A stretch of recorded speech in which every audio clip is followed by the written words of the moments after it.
Hello friends, मेरा नाम प्रदीप कुमार। आज का जो टॉपिक रहेगा वो रहेगा blotting technique from biotechnology subject. आगे बढ़ने से पहले आपसे मेरी रिक्वेस्ट है कि मेरे यूट्यूब चैनल एजू साइंस को सब्सक्राइब कीजिए, लाइक कीजिए, शेयर कीजिए। तो आज हम पढ़ेंगे blotting technique. What is blotting? Blotting technique होती क्या है?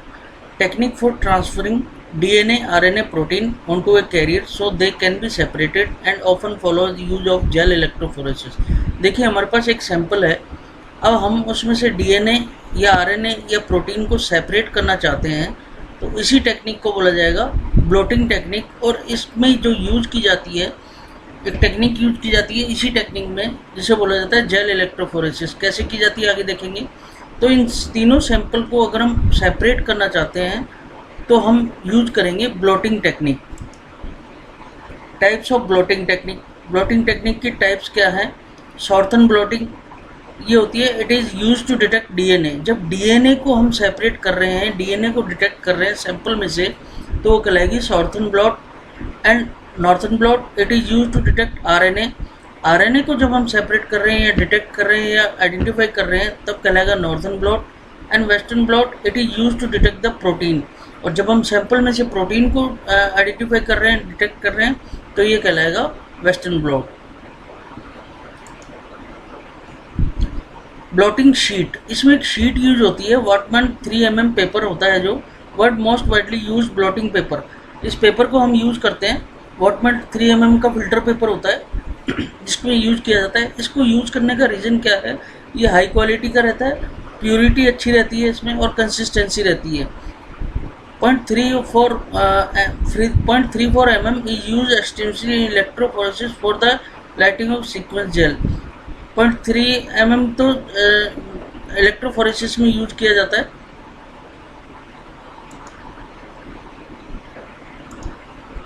इसमें क्या होता है, पहले हम एक सैंडविच बनाते हैं पेपर का। उसमें क्या होता है, जो sandwich consist of filter paper, ऊपर फिल्टर पेपर होगा,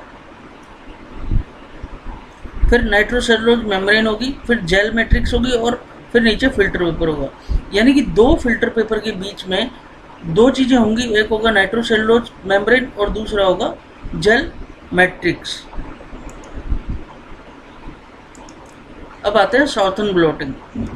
हिस्ट्री है, named after sir Edwin Southern and developed in 1975। Used to detect the DNA। मैंने आपको बताया था जब इसका क्लासिफिकेशन देखते थे ब्लॉटिंग टेक्निक का, तो जब DNA को हमें डिटेक्ट करना है तो हम यूज करेंगे Southern blotting. This method involve separation, transfer, hybridisation. This DNA can be single gene, part of large piece of DNA, viral genome. The key of to this method is hybridisation. इसमें क्या है, hybridisation किया जाता है।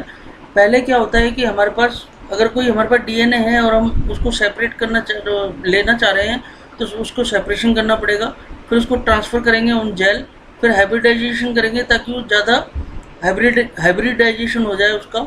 This DNA can be single gene, या तो single gene हो सकता है या फिर फ्रेगमेंट हो सकता है, पूरा पीस हो सकता है। Principle, the mixture of molecule is separated, immobilized on a matrix, probe addition to the matrix to bind to the molecule। पहले हम मिक्सर लेंगे, कोई भी मिक्सर हो सकता है हमारे पास सैंपल का, उसमें मॉलिक्यूल को सेपरेटेड करेंगे। अब सेपरेट कैसे करेंगे, वो जेल इलेक्ट्रोफोरेसिस से करेंगे। आगे जाके डायग्रामेटिक प्रेजेंटेशन से हमें क्लियर हो जाएगा।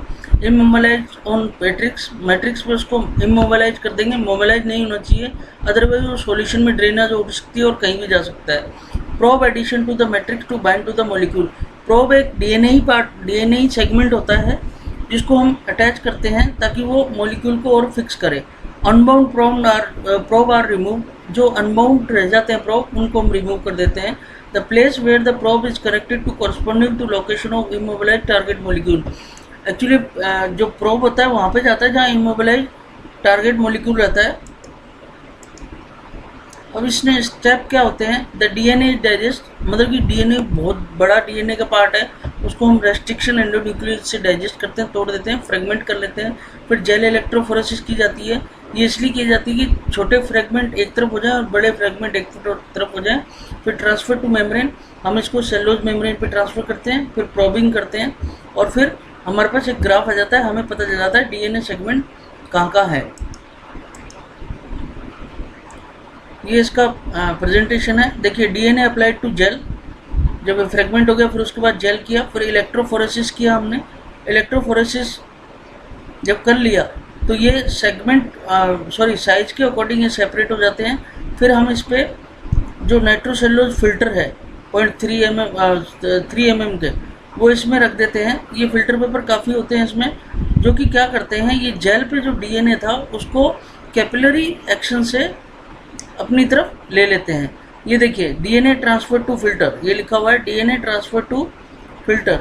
ये जेल से फिल्टर पे ट्रांसफ़र हो जाता है। फिर इसको हाइब्रिडाइज कर लेते हैं, यानी कि ज़्यादा कर लेते हैं। ठीक है, रिमूव अनबाउंड प्रोब, फिर हम अनबाउंड प्रोब को यहाँ से रिमूव कर लेते हैं और लास्ट में हमारे पास ग्राफ आ जाता है। तो ये जो टेक्निक रहती है Southern blot analysis of DNA, इसकी एप्लीकेशन होती है gene discovery, mapping, evolution, development studies, diagnostics and forensic department पर। Northern blotting was developed by the James Elvin and the George Stark at Stanford University.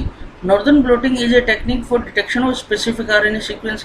जब हम अगर हमको अब RNA sequence को सेपरेट करना है या आइडेंटिफाई करना है तो हम यूज करेंगे नॉर्दर्न ब्लॉटिंग।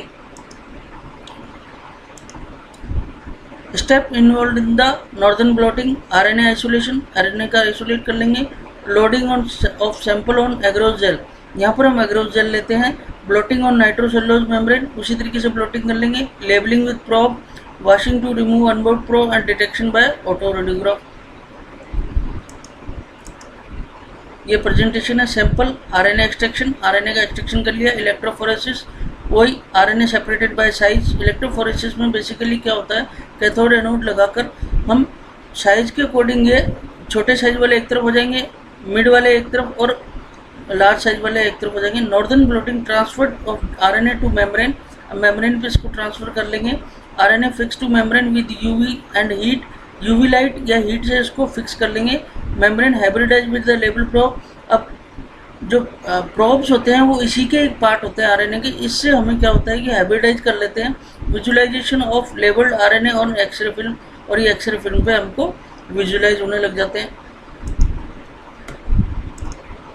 एप्लीकेशन, ये इसकी एप्लीकेशन है। Standard of direct study of gene expression, detection of mRNA transcript site, study of RNA degradation, study of RNA splicing, study of RNA half life.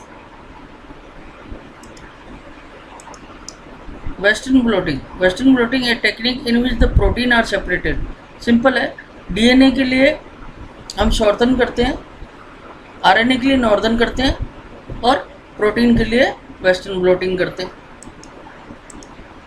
Principal, this technique work on the principle of antigen antibody relationship.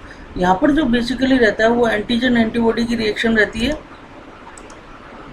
Principal of prerequisite for western blotting, the SDS PAGE. SDS क्या होता है, sodium dodecyl sulphate होता है। Technique to preparation of the western blotting is a detergent, ये एक soap होता है, detergent होता है that can dissolve the hydrophobic molecule but also has a negative charge to attach to it। और ये क्या करता है, हाइड्रोफोबिक मॉलिक्यूल को डिजोल्व कर लेता है।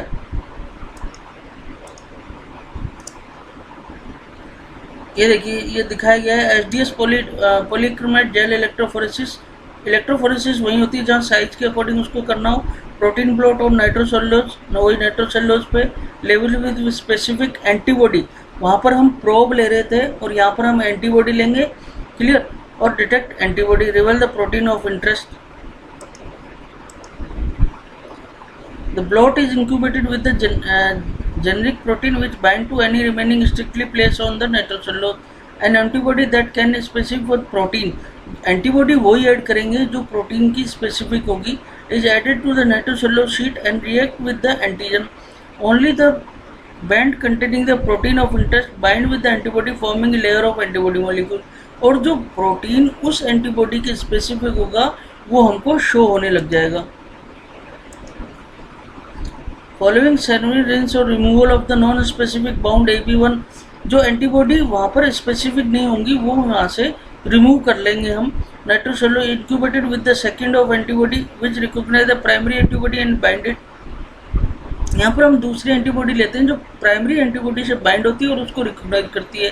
AB2 is the radio activity level, और ये जो AB2 होगी जो सेकेंडरी एंटीबॉडी होगी वो रेडियो एक्टिविटी होगी उसमें। Okay, is covalently link to the reporter enzyme which allow to visualise the protein AB1 and AB2 complex. Thank you.